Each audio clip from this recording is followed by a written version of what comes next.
A Rádio Acadêmica apresenta Programa Cai na Prova? Literatura e Vestibular. Os principais vestibulares exigem a leitura e a compreensão de obras importantes da literatura. Por isso, vamos te ajudar analisando as características dos principais livros. Mas atenção, a leitura das obras é indispensável. Apresentação: Professora Natália Helena Wickmann. Oi, pessoal que nos acompanha pela Rádio Acadêmica, eu sou a professora Natália e hoje a gente vai continuar falando sobre Campo Geral, a novela do Guimarães Rosa, leitura obrigatória no vestibular da FUVEST, prova de 2021, né, que vai fazer agora para o ingresso em 2021. Na semana passada, nós comentamos já um pouco sobre o que é essa novela, né, a questão do Miguelinho, a personagem principal aqui, né, o narrador onisciente que vai nos apresentar esse menino, essa criança, e a perspectiva dessa criança diante de vários episódios que vão promover para ele um crescimento, um amadurecimento, né? Falei um pouquinho sobre quem são as pessoas envolvidas nos principais episódios e comentei com vocês a questão da linguagem, né, do Guimarães Rosa. Conforme você vai se tornando um leitor de Guimarães Rosa, você vai se habituando a alguns processos bem peculiares dele, né? Então é muito comum você encontrar a prefixação em algumas palavras que se você procurar no dicionário você não vai achar. Por exemplo, ele vai usar um verbo como de chover para indicar a intensidade da chuva, né? Ou insofrer para indicar uma intensidade do sofrimento, tá? Então são palavras que você não encontra no dicionário, mas que ele cria, né, para um propósito específico. Então, quando você olhar para essas palavras, você vai olhar considerando o contexto, tá? Você vai prestar atenção nessa linguagem e você vai perceber que é uma linguagem muito lírica, muito poética, tá? Porque combinado a essa questão dos neologismos, da criação de palavras, da combinação aí de palavras, né? Você também vai ter uma sonoridade que chama muito atenção, né? A sonoridade desse texto em aliterações, que são repetições de consoantes, né, de sons consonantais. Você tem onomatopeias que também fazem parte, né, dessa característica aí de sonoridade. Você tem a própria, por exemplo, a presença constante de diminutivos fazendo um hino o tempo todo na história. Então são características da linguagem do Guimarães Rosa que vão ser facilmente percebidas por você. Por um lado, isso pode dificultar a leitura, né, porque exige uma atenção, lógico, mas por outro lado, te promove uma experiência de leitura, assim, muito diferente, né, do que nós estamos acostumados. E eu vou fazer a leitura de alguns trechinhos pra gente conversar um pouquinho, né, entender um pouquinho mais dessa história, tá? E também para perceber esses aspectos da linguagem, ok? Eu vou começar com o parágrafo inicial, em que você tem uma semelhança muito grande com uma apresentação de narrativa oral, sabe? Conto de fada, uma narrativa de tradição oral. Olha como o texto começa. Um certo Miguelim morava com sua mãe, seu pai e seus irmãos. Longe, longe daqui, muito depois da vereda do Frango d'Água e de outras veredas sem nome ou pouco conhecidas, em ponto remoto, no Mutum. No meio dos Campos Gerais, mas num covoão em trecho de matas, terra preta, pé de serra. Miguelim tinha 8 anos. Então essa é a apresentação que você tem para o início da narrativa.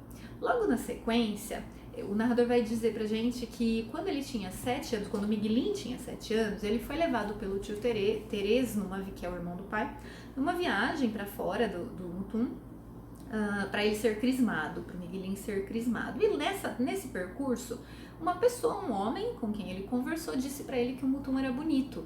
A região onde ele mora é bonita. E olha que legal, né? Alguém disse para ele. Não é a percepção do Miguelim, é a percepção do outro, tá?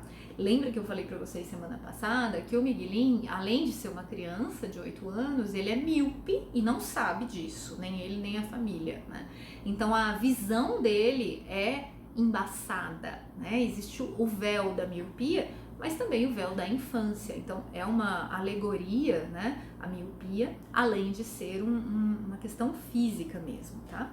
E é interessante que quando ele escuta isso, que o Mutum é bonito, ele fica pensando que ele tem que dizer isso para a mãe dele, porque olha o que o narrador diz, ó.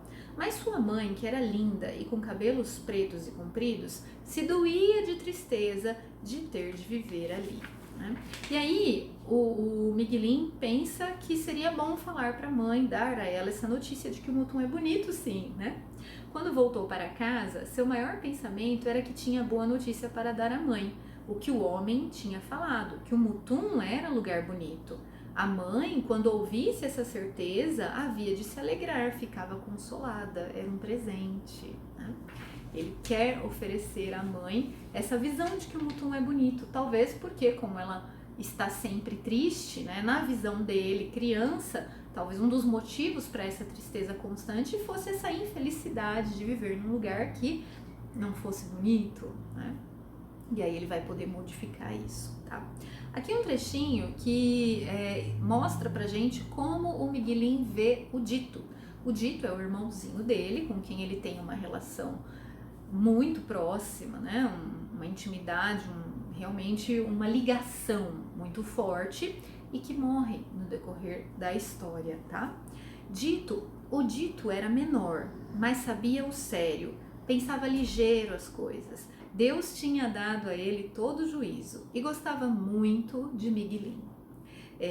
Nesse trechinho, inclusive, os dois estão conversando sobre o que aconteceu com o tio Terês. O tio Terês, irmão do pai dos meninos, né, se envolveu com a mãe dos meninos e o pai, ao descobrir, expulsa o tio Terês dali. Como o tio Terês era um homem que tinha bastante amizade com o Miguelin, inclusive era meio que uma figura paterna, de certa forma, porque entendia a sensibilidade do Miguelin, né, ao contrário do pai do Miguelin. E ele fica muito sentido que esse tio tem que ir embora.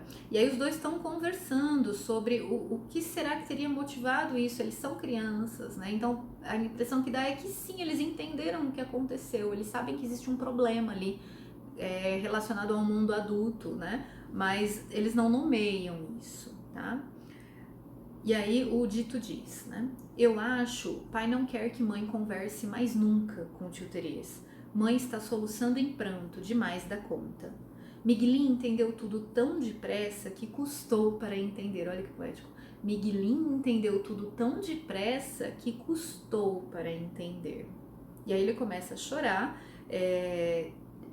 tanto por conta do tio, quanto por saber que a mãe estava chorando, desesperada. Ele corre para a mãe no sentido de proteção, né? Acho que tanto de oferecer quanto de proteger, aliás, tanto de oferecer proteção quanto de se sentir protegido. Veja, diante do pai, que se irava, feito um fero, Miguelin não pôde falar nada, tremia e soluçava, e correu para a mãe, que estava ajoelhada, encostada na mesa, as mãos tapando o rosto.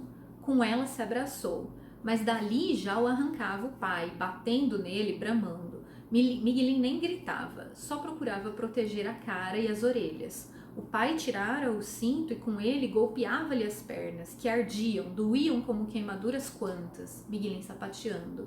Quando pôde respirar, estava posto sentado no tamborete de castigo e tremia, inteirinho o corpo. O pai pegou o chapéu e saíra. Inteirinho o corpo, né?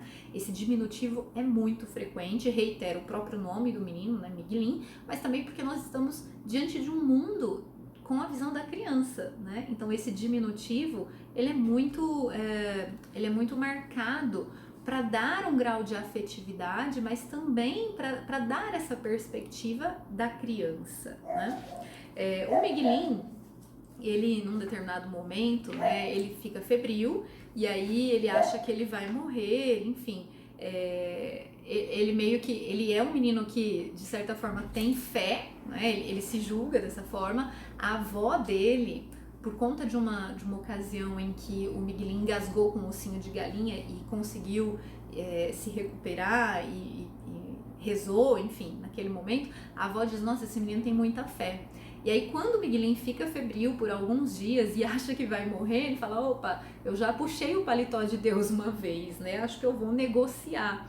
E é interessante que ele faz isso, né? Olha que a ingenuidade da criança. E acho que eu até falei semana passada e vou reforçar. Uma ingenuidade que não é passividade. Ele não é passivo, ele é ingênuo, né? E aí, olha o que o narrador diz. Tinha de morrer? Quem sabia só? Então ele rezava pedindo, combinava com Deus, um prazo que marcavam, 3 dias. De dentro daqueles 3 dias ele podia morrer, se fosse para ser, se Deus quisesse.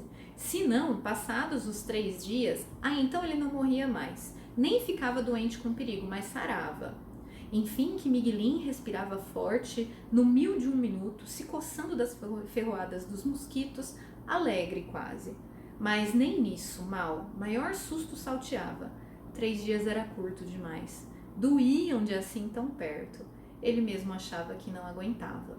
Então 10. 10 dias, bom, como valesse de ser, dava espaço de amanhã principiar uma novena. 10 dias. Ele queria, lealdoso, Deus aprovava. Né? Lealdoso, né? Olha aí o neologismo. Né? Então ele se compromete, né, a fazer uma novena. Dentro de 10 dias seria prazo suficiente para que ele não morresse. Ele não vai morrer nesse trechinho, depois ele vai se recuperar, ele vai ficar bem, claro, né? Mas é bonito, é interessante de ver a visão da criança, o medo, inclusive, né, do que está acontecendo, tá? Enfim,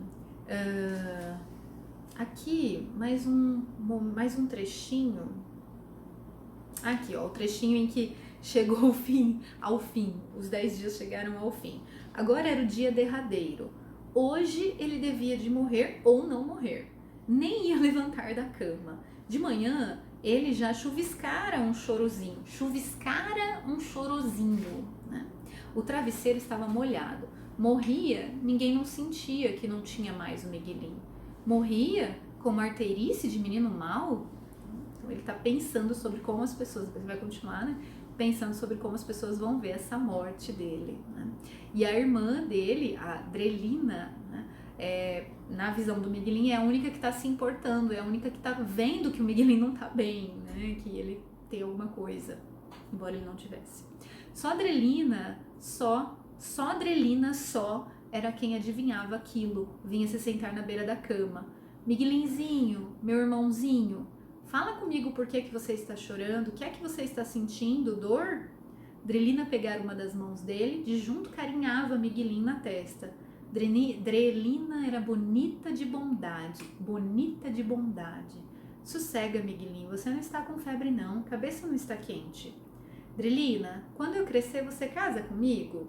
Caso, Miguelin, demais. E a Chica casa com Dito, pode? Pode, de certo que pode.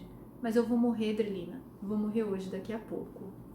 Então essa percepção do Miguelin achando que vai morrer. E olha também a questão da visão da relação com os irmãos. A Drelina e a Chica e o Dito, né, são irmãos dele. Então é óbvio, não é possível esse casamento. E eles são crianças, né? Pensando, né? Você casa comigo? Isso é muito comum na fala das crianças que ainda não entendem essas convenções sociais, olharem, por exemplo, para o pai, para a mãe, enfim, e dizer que quando crescer vai casar, né? Então, é essa visão infantil das coisas. Por isso que eu disse também, acho que na semana passada, que é um texto muito bonito de ser apreciado. Ele precisa ser apreciado, ele tem que ser lido com paciência por essas questões da linguagem, mas também porque é de uma beleza, né, que precisa ser apreciada. Não é só a informação que está aqui, né, é o experimento de linguagem que vale muito a pena. Tá? Aqui, gente, um trechinho que mostra a questão do pai, o relacionamento do Miguelin com o pai, a visão do Miguelin para com o pai é uma visão de amor, de admiração, mas como esse pai não o compreende, né, tem esses momentos de muita raiva e de violência, de castigos físicos, é sempre uma relação de amor e ódio. Nesse trechinho a gente percebe essa questão do afeto. O pai estava lá capinando, um sol batia na enxada, relumiava. O pai estava suado, gostava de ver Miguelin chegando com a comida do almoço. Tudo estava direitinho direito. O pai não ralhava. Se sentava no toco para principiar a comer. Miguelin sentava perto, no capim. Gostava do pai.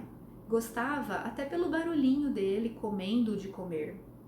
Pai comia e não conversava. Miguelin olhava, né? Fiquem atentos a essas palavrinhas aí diferentes, né? O comia, comendo o de comer, direitinho, direito. Então esse pai aqui que trabalha no campo, né, tem um trabalho braçal, o Miguelin levava a comida para ele e inclusive no trajeto levando a comida tem um momento em que o tio Terês vê o Miguelin e pede que o Miguelin entregue uma carta para a mãe, não conte a ninguém. Coloca a carta no bolso do Miguelin.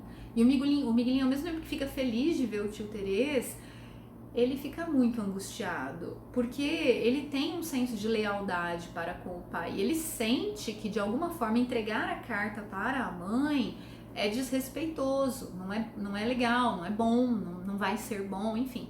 E ele não consegue entregar essa carta. Ele vai para casa, ele fica morrendo de medo de alguém perceber, ele confere várias vezes que a carta tá no bolso, e aí no outro dia, quando ele volta pelo mesmo caminho e vê o tio Terês novamente, ele fala pro tio: eu não consegui, me desculpa, mas eu não consegui entregar a carta. E o tio, em vez, lógico, de ficar bravo, né, ele abraça o menino e fala: nossa, você fica tranquilo, você é um menino bom, né? Então, assim, de novo, ele não consegue, às vezes, nomear o que está acontecendo, mas ele percebe, né? Ele sentia que ele não deveria entregar a carta, né? O senso de lealdade para com o pai, tá? Aqui mais um trechinho em que o narrador, novamente, descreve o dito, fala sobre o dito com base na visão do Miguelin. Veja, o dito menor, muito mais menino, e sabia em adiantado as coisas, com uma certeza, descarecia de perguntar. Ele, Miguelin, mesmo quando sabia, espiava na dúvida, achava que podia ser errado. Até as coisas que ele pensava, precisava de contar ao dito, para o dito reproduzir com aquela força séria, confirmada, para então ele acreditar mesmo que era verdade. De onde o dito tirava aquilo? Dava até raiva, aquele juízo sisudo, o poder do dito de saber e entender sem as necessidades, né? Tinha repente de judiar com o dito. Então ele sente até raiva, né, do dito, porque o dito tem essa percepção das coisas que ele não tem. É assim que o Miguelin vê o dito como uma criança que sabe. Por isso, inclusive, que eles têm uma ligação muito próxima, porque o Miguelin, como é uma criança muito curiosa, que quer entender as coisas, ele faz muitas das perguntas que ele não consegue fazer aos adultos, ou que, fazendo aos adultos, ele não obtém resposta, ele faz para o dito, ele questiona com o dito, eles dialogam muito sobre as coisas. E o dito oferece respostas para ele, ainda que respostas de uma criança, né? Então, para o Miguelin, isso é ser muito mais sábio, né? Aqui, gente, um trechinho. Bom, eu falei para vocês na semana passada e vou retomar, né? O dito, ele morre.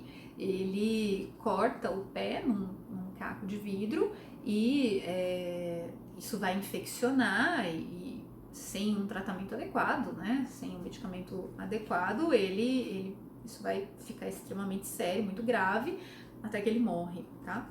E aqui eu vou ler o trechinho em que o Miguelin, que já estava percebendo a gravidade das coisas, né? Percebe que o dito não tá reagindo, não tá melhorando, percebe a tristeza da mãe, enfim. Acho que é o momento em que o Miguelin cai em si, que o dito, porque o dito também, né, fala isso, verbaliza isso. Então os dois estão conversando. O Miguelin está no quarto do dito, com o dito conversando, tá? E aí o dito pede pro Miguelin contar a ele a história da cachorrinha Cuca Pingo de Ouro. E o dito fala, que o Miguelin fala: não, não tem, né, ela já morreu, tudo bem. Aí o dito fala assim: faz mal não, Miguelin, mesmo ceguinha mesmo, ela há de me reconhecer. No céu, dito, no céu? E Miguelin desengolia da garganta em desespero. Chora não, Miguelin, de quem eu gosto mais, junto com a mãe, é de você. E o Dito também não conseguia mais falar direito. Os dentes dele teimavam em ficar encostados. A boca mal abria, mas mesmo assim ele forcejou e disse tudo.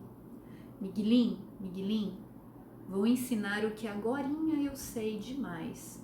É que a gente pode ficar sempre alegre, alegre, mesmo com toda coisa ruim que acontece acontecendo. A gente deve de poder ficar então mais alegre por dentro. E o Dito quis rir para Miguelin, mas Miguelin chorava aos gritos, sufocava. Os outros vieram, puxaram Miguelin de lá. O último ensinamento do Dito para o Miguelin é: a gente pode sempre ficar alegre, mesmo com as coisas tristes. Bonito, né? E aí, as pessoas tiram ali o Miguelin daquele quarto e o Dito, logo na sequência, morre.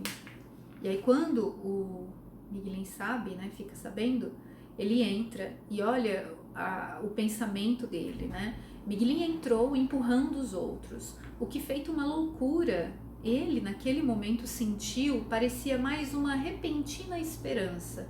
O Dito, morto, era a mesma coisa que quando vivo. Miguelin pegou na mãozinha morta dele. Então ele vê o irmão ali e vê que agora o corpo dele morto é a mesma criança viva antes da doença, né? Porque a doença agora se foi. Enfim, é uma cena, não vou ler toda ela, mas é uma cena triste, é uma cena que quando a gente lê, assim, a gente se emociona. É muito bonito de ver. E aí, o que acontece? A morte do Dito, agora, né, era o maior companheiro do Miguelin. Então, a morte do Dito vai ser um rito de passagem, sabe? Vai fazer um movimento no Miguelin, agora ele tem que entender as coisas sozinho, né? Então, o que eu disse na semana passada é o crescimento, é o amadurecimento acontecendo conforme a vida vai acontecendo, tá? E aí tem um outro irmão do Miguelin, que é o Liovaldo. Num determinado momento os dois brigam e o Miguelin bate muito no Liovaldo. Você percebe que na verdade havia toda uma raiva ali guardada, né? Que ele vai e desconta no Liovaldo. E aí o pai vê essa briga, vem correndo e dá a maior surra no Miguelin. Esse acho que vai ser o último trechinho que eu vou ler com vocês, ó. Era dia de domingo, o pai estava lá, veio correndo, pegou o Miguelin e o levou para casa, debaixo de pancadas. Levou para o alpendre, bateu de mão, depois resolveu, tirou a roupa toda de Miguelin e começou a bater com a correia da cintura. Batia e xingava, mordia a ponta da língua enrolada, se comprazia, batia tanto que mãe, Drelina e a Chica, a Rosa, Tomezinho e até vovó Isidra choravam, pediam que não desse mais, que já chegava. Batia, mas Miguelin não chorava. Não chorava porque estava com um pensamento. Quando ele crescesse, matava pai. Estava pensando de que jeito era que ia matar pai. Então começou até a rir. Aí, pai esbarrou de bater, espantado. Como tinha batido na cabeça também, pensou que Miguelin podia estar ficando doido. Então, em vez de chorar, o Miguelin ri, olha para o pai e ri. E ele está pensando sobre matar o pai. Então, aquela relação, né? O amor e o ódio. Há um outro momento também de violência, né? Mas aí não é um castigo físico, em que o pai quebra todas as gaiolas do Miguelin, sabe? Porque ele ele gostava muito de passarinhos, ele tinha várias gaiolas, e ele arrebenta com tudo, solta os passarinhos, enfim. E aí o Miguelin, naquele momento, sai dali e arrebenta com todos os brinquedos dele. De novo, mais um rito de passagem, né? Mais um degrau nessa vida, nessa subida, saindo da infância e adentrando aí uma consciência do mundo adulto. Não dá para falar em vida adulta, mas já uma consciência diferente, né? E aí depois de alguns episódios, esse pai se mata. E olha que interessante, né? Primeiro ele mata o outro amante, né, o segundo amante da mãe, eu acho que eu inclusive falei o nome errado, em algum momento acho que eu falei Liovaldo, mas é o Luiz Altino, tá? Se eu falei errado, vocês me perdoem, é o Luiz Altino, que é um vaqueiro ali da região, tá? E aí a avó vem e fala pro Miguelin que o pai matou o Luiz Altino e agora também está morto. E aí a avó inclusive fica com medo de que o menino se desespere e pede para ele, reza e dorme. E aí olha que interessante, despertava exato, dava um recomeço de tudo. Essa é a visão que o Miguelin tem. Agora é um recomeço. E de fato será para a mãe, porque depois disso a mãe vai se casar com o tio Terês, e para o menino também, porque a mãe vai dizer para ele que ele pode ir para a cidade, ele pode ir estudar, né? E também eles entendem que havia a questão da miopia, né? E aí ele vai para a cidade e com isso agora ele vai de fato ver as coisas, quer dizer, entender, né, o mundo por conta da escola e também com essa nova visão física, mas também metafórica, né? Aqui o trechinho final, não é o trechinho final do livro, mas o nosso trechinho final dos dois, o Miguelin e a mãe conversando sobre isso, tá? Então a mãe fala para ele que você querendo, Miguelin, ele te leva junto. O doutor que estava ali e que viu que ele precisava de óculos. O doutor era homem muito bom, levava o Miguelin. Lá ele comprava uns óculos pequenos, entrava para a escola, depois aprendia ofício. Você mesmo quer ir? Miguelin não sabia, fazia peso para não soluçar. Sua alma até ao fundo se esfriava, mas mãe disse: vai, meu filho, é a luz dos teus olhos que só Deus teve poder para te dar. Vai. Fim do ano, a gente puder, faz a viagem também. Um dia todos se encontram. E ele vai. Né? Gente, é isso. Espero que vocês gostem da leitura do Campo Geral. Espero que tenha ajudado também a clarear essa leitura. Quem não leu ainda, leia. Quem já leu, se puder, releia. É um livro, é um texto muito bonito que deve ser apreciado. É isso, pessoal. Muito obrigada e até a próxima.